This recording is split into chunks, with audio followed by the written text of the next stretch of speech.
મારે આ હર્ષભાઈ એ કાયદામાં નિયમમાં સુધારો કર્યો ને એમાં મારે વાંધો લેવો છે. હું વાંધો શું લઉં? મને પસંદ નથી એવો જ વાંધો એ તો એ તો કંઈક સ્પષ્ટ સત્ય તો એ જ છે હા, ને. પણ એ તો કંઈ કાયદામાં ની જોગવાઈમાં જ નથી ને. એટલે તમારી પસંદથી એ નક્કી ના થાય. મને પસંદ છે ના પસંદ છે એનાથી કાયદાને શું નિસ્બત? તો પછી આ વાંધો શું રજૂ કરી? હું એ જ કહું કે હું એવું કે અમારી જે પુત્રવધુ છે 10મું છે મને મંજૂર નથી, રંગ કાળો છે મને મંજૂર નથી, મારી જ્ઞાતિની નથી એ મને, આ કાયદામાં જોગવાઈ જ નથી. તમે વાંધો શું રજૂ કરો?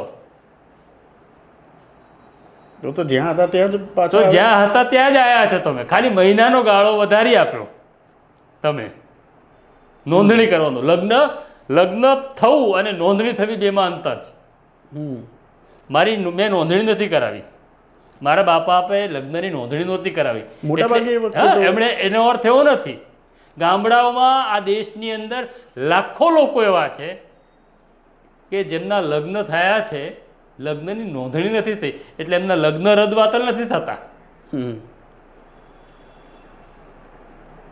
આ તો એવું કહે છે લગ્નની નોંધણી નહીં કરી. અરે પણ તમે ના કરો ને ભાઈ, તમે લોકોની જીવન બનાવવાનું કરો. પુલ તો સરખા બનાવો.